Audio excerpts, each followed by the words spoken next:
Hello friends, welcome back to Start Smart Learning where success begins. I am Chandrani Day with you. As you know that today onwards we are going to start our first chapter of our critical reasoning series, that is assumption. So let's start with assumption. Assumption. Before going to the assumption question directly, here I would like to discuss the concept and strategy for solving assumption question first. So let's start with the concept and the strategy that help us to solve assumption questions with accuracy. Now, concept. What exactly an assumption is? An assumption is merely an unstated or implied premise in a logically correct argument which contain an assumption. The premise plus assumption is equals to conclusion. I already told in our previous video. An assumption bridges the gap between the argument's stated premise and the conclusion. Remember, since an assumption is an unstated premise, so any answer choice that comes from the passage to support your assumption is definitely an incorrect answer choice. For solving assumption question, first of all, you have to find the conclusion and then determine which answer choice need to be true for conclusion to be valid. It must be a statement that completely support the conclusion.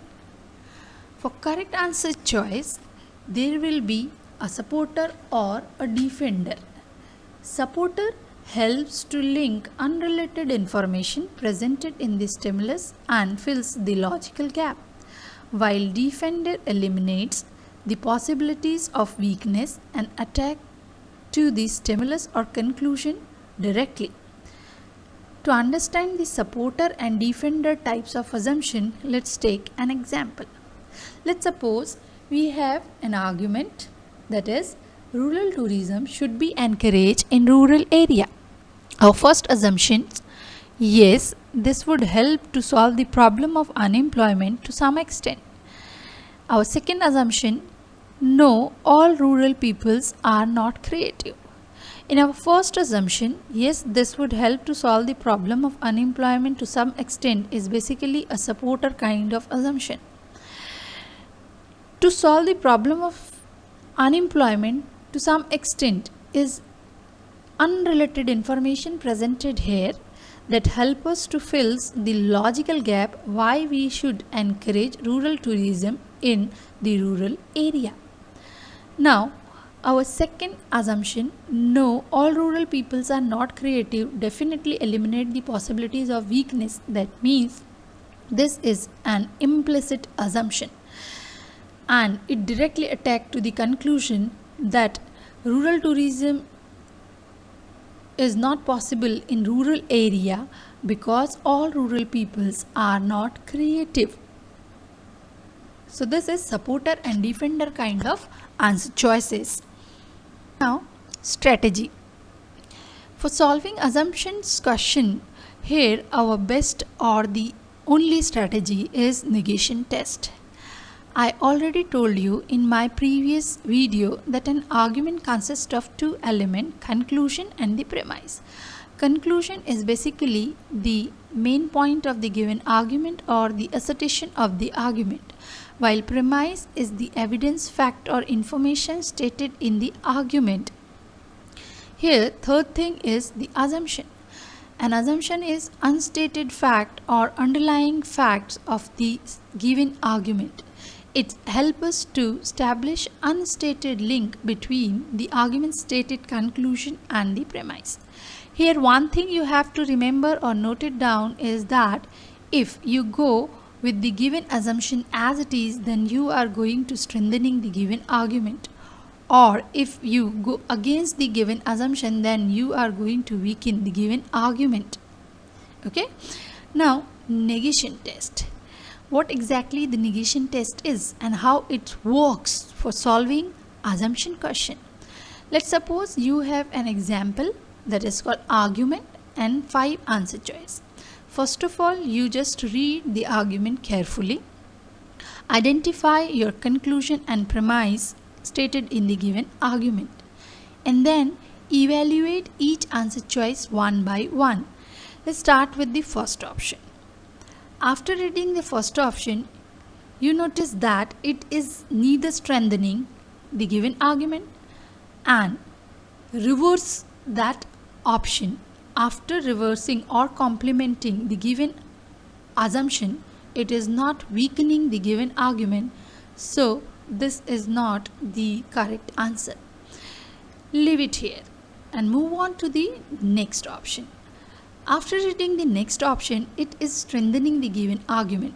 Then contradict the given assumption. The new assumption is definitely weakening the given argument, then it may be your answer. Then come down to the third option.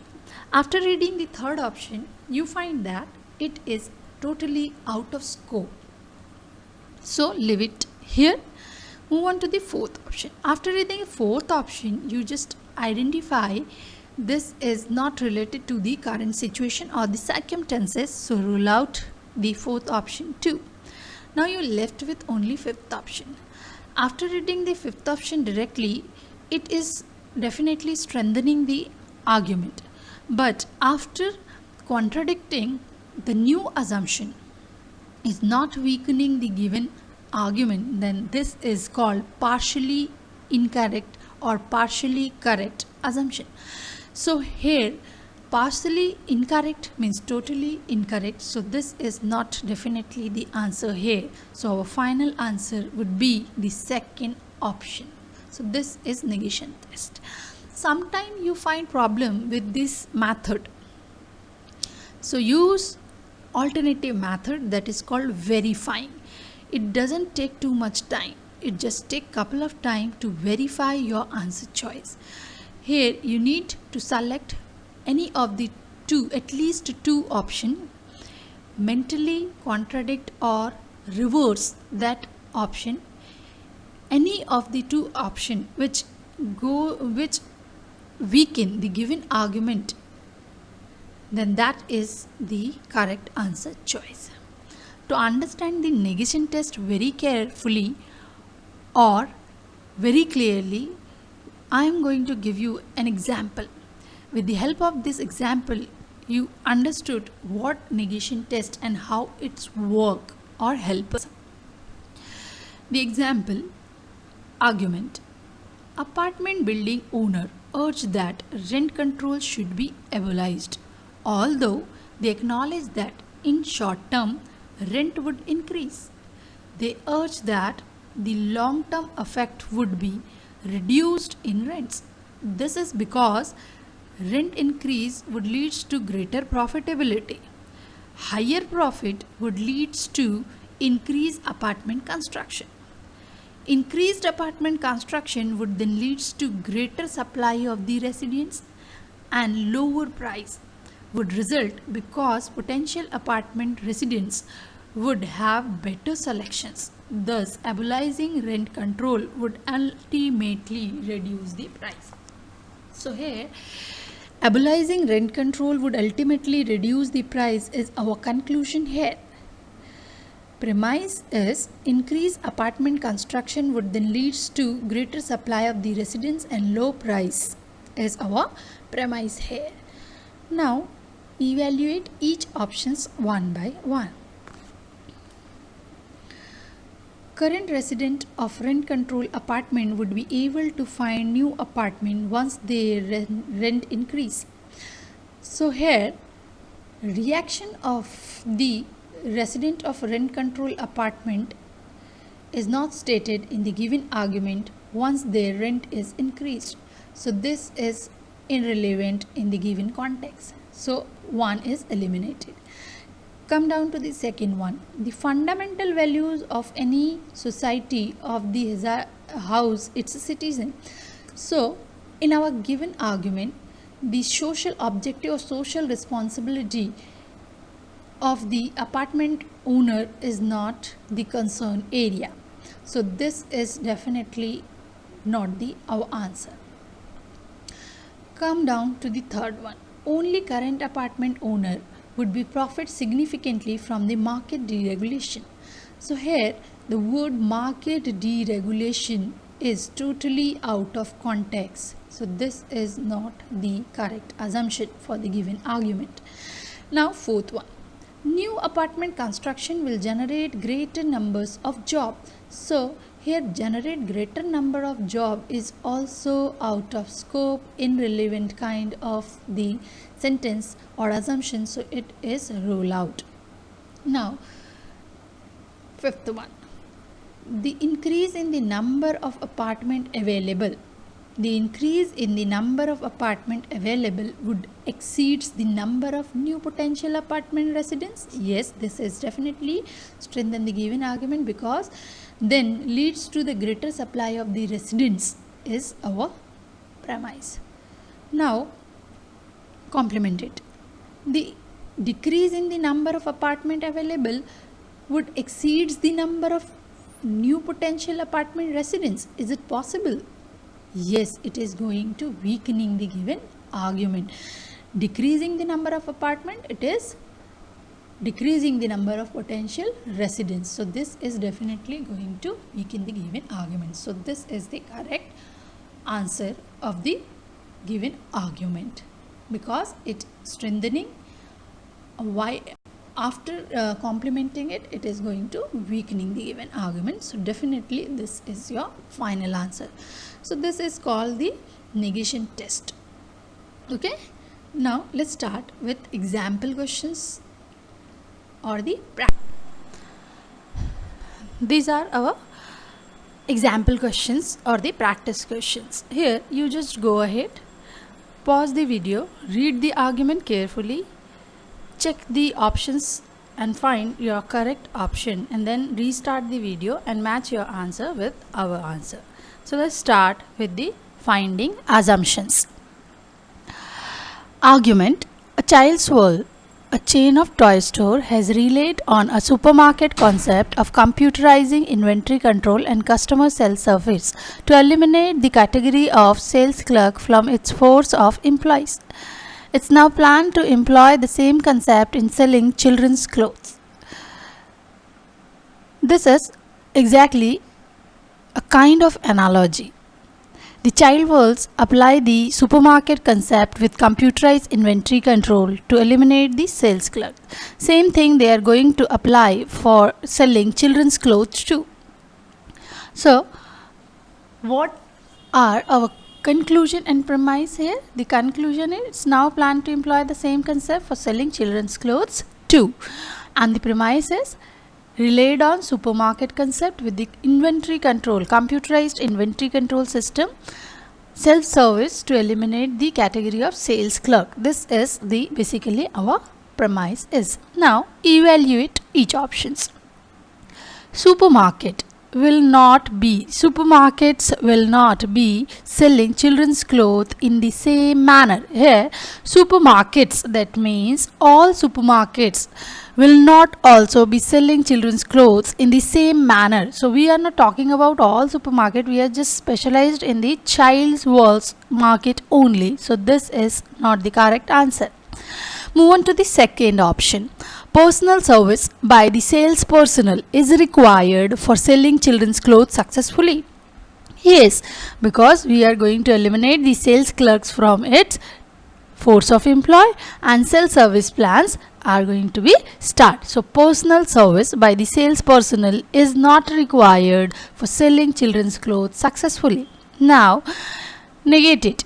Personal service by sales personnel is required for selling children's clothes successfully. So this is going to weaken the given argument, because we are eliminating.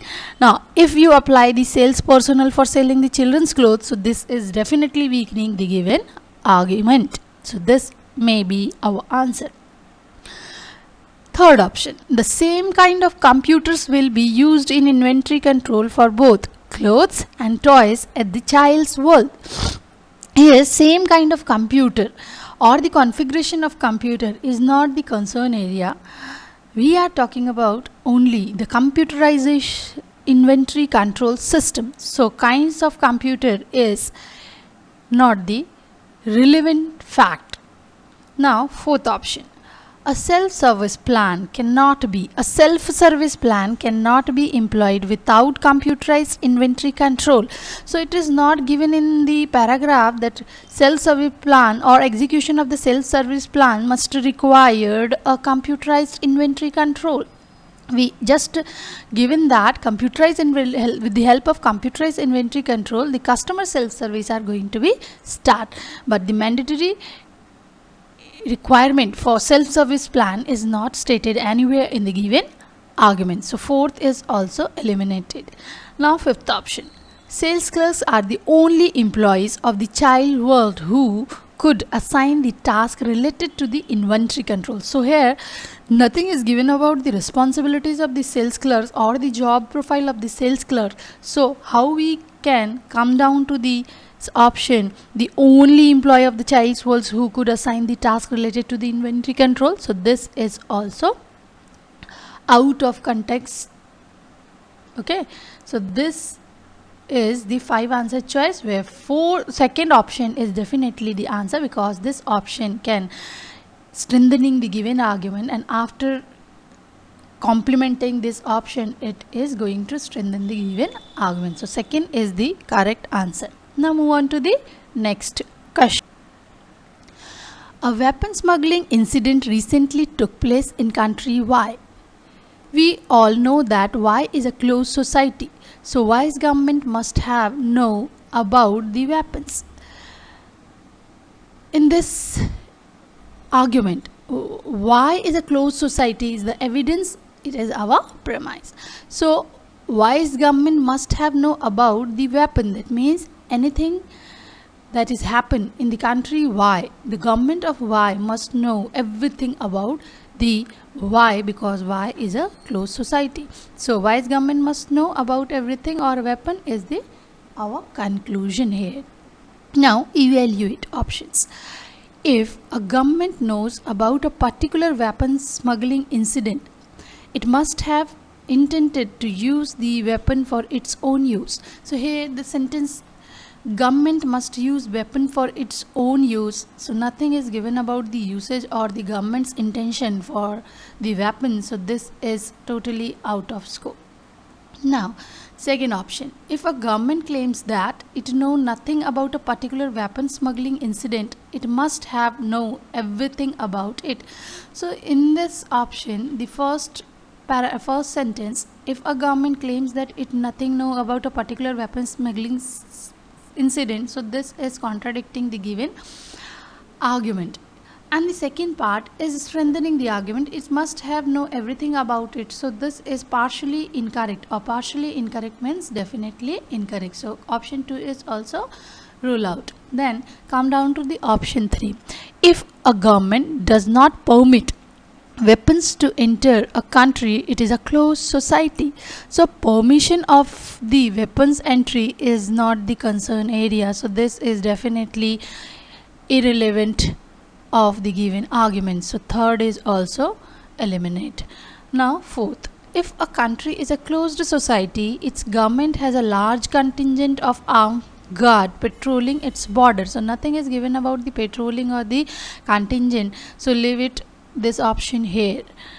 Now option fifth, if a country is a closed society, its government has knowledge about everything that occurs in the country, so this is the actual assumption we are going to strengthening the given argument, because Y is a closed society, so government must know everything that happens within the country, because Y's government is solely responsible for the country. Now invert or complement this, if a country is a closed society, its government knows nothing about the country or anything happen within the country, so this is definitely weaken the argument, so this is our final answer, because this option is strengthening as well as weakening the given argument. Now move on to the next option. Researchers have found that when very overweight people tends to have relatively low metabolic rate, lose weight primarily through dieting, their metabolism generally remain unchanged. They will thus burn significantly fewer calories at the new weight than the people do have weight is normal at that level.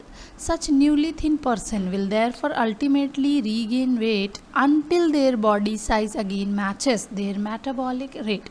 So this is exactly our argument is. Now what is the our premise here?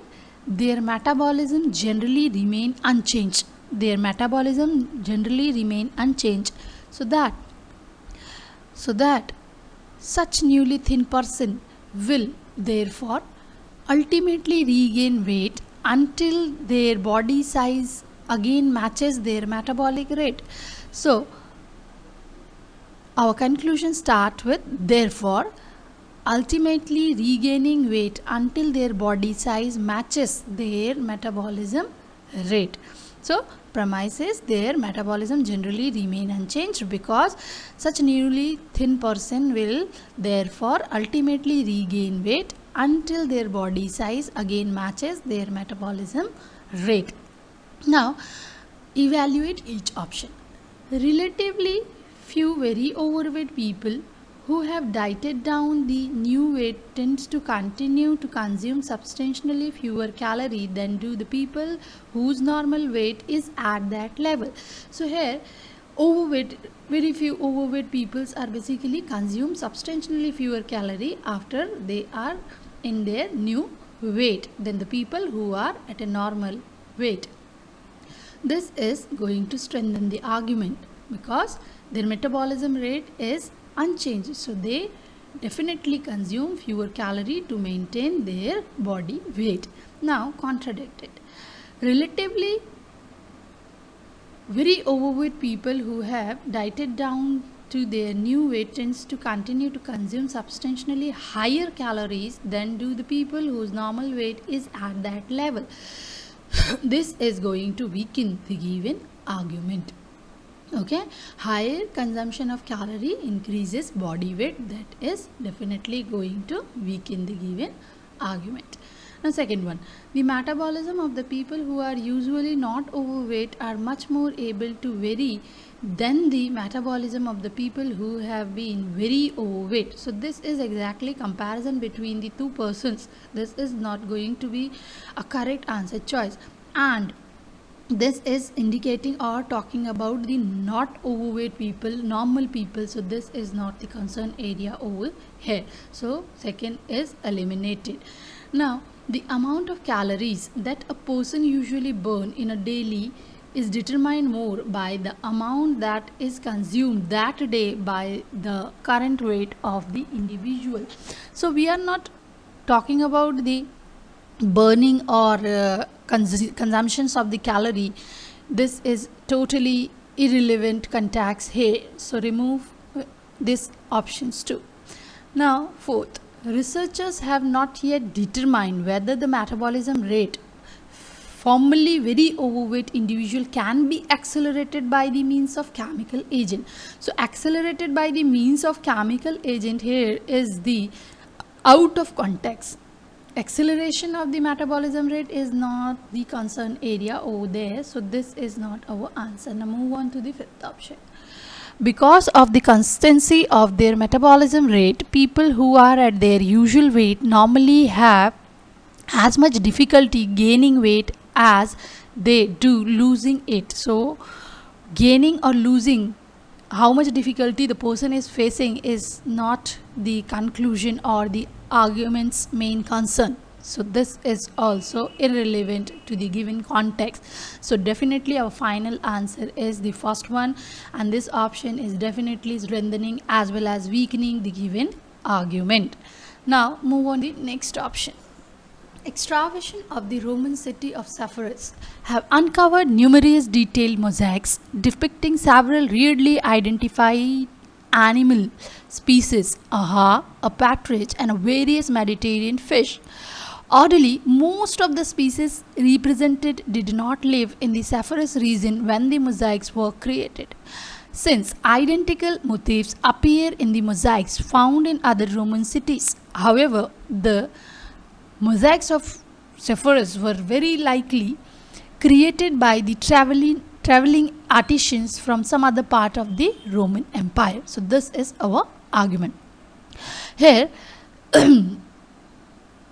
the conclusion basically start from here. However, the mosaics of the Sepphoris were likely created by the traveling artisans from other part of the Roman Empire. Okay. Now, here our premise or the evidence is, since identical murtis appears in mosaics found in other Roman cities too. That means identical things or identical elements in the mosaics are also appear in other cities also. Okay, so this is the evidence, and the traveling artisans draw the mosaic is one of the conclusion. Now, answers. Evaluate options. These Sepphoris mosaics are not composed exclusive type of stone found naturally in the Sepphoris area. So here we are not talking about the composed of exclusive types of the stone is not the topic or the concern area over there. So this is definitely not the given answer. Now move on to the second option. There is no single reason to which all the species depicted in the Sepphoris mosaics is native. So this is not the correct answer, because there is a many reason where the species depicted in the Sepphoris regions are not native. Okay, so not native. So this is not the correct one. So second is also eliminated. Third one. No murtis appear in a Sephoric regions. No murtis appear in the Sephoric mosaics that do not also appear in the mosaics of some other city. So this is definitely contradicting the given argument. So it is not possible to select as an assumption for our argument. So contradictory statements are definitely incorrect of the given argument. Now, fourth option. All of the animal figures in the Sepphoris mosaics are readily identifiable as a represented known species. So all of the animal figure in Sepphoris mosaics are readily identifiable, but the representation of known species is incorrect. They are unknown species. They are comes from different part of the Roman Empire, because the artisans are traveling artisans. Okay, so this is also contradicting the given argument. Now, fifth option. There was not a common repository of, that means there was identical repository of mosaic design with which artisans who lived in various parts of Roman Empire were familiar.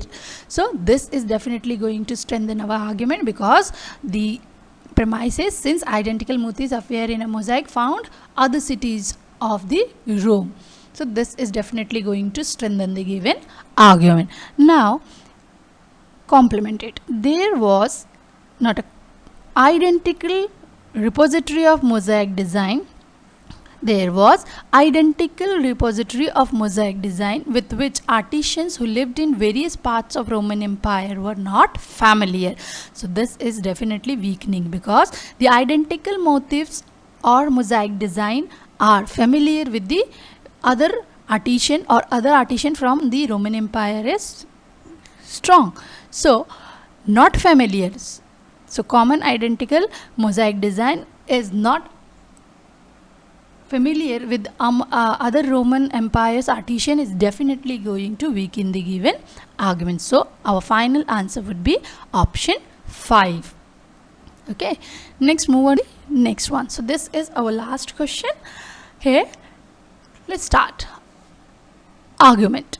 In response to mounting public concern, an aeroplane manufacturer implemented a program with a well-publicized goal of reducing by half of the total yearly amount of hazardous waste generated by its passenger jet division. When the program began in 1994, the division's hazardous waste output was 90 pounds per production worker. That means if in the company had a total 100 employee, out of which each employee produces 90 pounds per production worker. Last year it was 40 pounds per production worker. That means it reduces to 40 pounds per production worker. Okay. 40 pound of production worker. If in 1994 100 employee, each employee produces 90 pound per production worker. In the last year there is 100 employee, out of which each produces 40 pound per production worker. Clearly, therefore, charges that the manufacturer's program that has meet the goal are false. Okay. Now, what are the conclusion over here? In 1994, the hazardous waste output is totally 90 pounds per production worker of total 100 employees. In the last year, it come down to 40 pound production worker out of 100 employee. Okay, and the possible evidence would be half the total yearly amount of hazardous waste generated by its passenger division. So half, nearly half. Now evaluate each option. The amount of non-hazardous waste generated each year by the passenger jet division has not increased significantly since 1994. So we are not talking about the non-hazardous, we are just talking about the hazardous waste generated by the jet division. So this is totally irrelevant to the given context. So one is eliminated definitely. Now come down to the second option. At least as many passenger jets were produced by the division last year as had been produced in 1994. So we are not going to produce passenger jets, we are just going to reduce the garbage generated by the passenger jet division. So definitely this is not our answer, this is irrelevant fact here. Now come down to the third option. Since in 1994 other division in the company has achieved reduction in the hazardous waste output that are at least equal to that achieved in the passenger jet division. So we are not talking about basically the other division's activity or the project, we are just talking about the its passenger jet division only. So this is not the correct answer. So third is also eliminated. Fourth option, the average number of weekly hour per production worker in the passenger jet division was not significantly greater last year than it was in 1994. So weekly hour per production is an extreme or extra additional information here. It doesn't help us to assume that the significantly greater last year or as compared to the 1994. So this is totally incorrect, irrelevant here. Now we are left with option 5. Now evaluate it. The number of production worker assigned to the jet division or passenger jet division was not significantly less in 1994 than it was in the last year. So this is definitely going to strengthen the given argument. Out of 190 pound per production worker, out of the 140 pound per production worker is maybe equal number but not less or not greater. So this is strengthening the given argument definitely. Now contradict this. The number of production worker assigned to the passenger jet division was significantly less in 1994 than it was the last year. So this is definitely going to weaken the argument because it says that significantly less in 1994. So this is definitely our arguments weaken. Okay, so this is our final answer because option 5 is strengthening the given argument as well as it is weakening the given argument. So these are the example question for practice. Okay, I hope you understood how to tackle assumption questions of the critical reasoning session. For your practice purpose, I already attached a 10 question PDF to the description section. So please download the PDF, solve the questions, comment me your answer to the comment section. In our next video, I will going to announce name of the 2 persons who can solve all these 10 questions correctly. For more update, follow us on Facebook and Instagram. Our next session will be on conclusion. Please like, share and subscribe our channel. Thank you for watching our videos.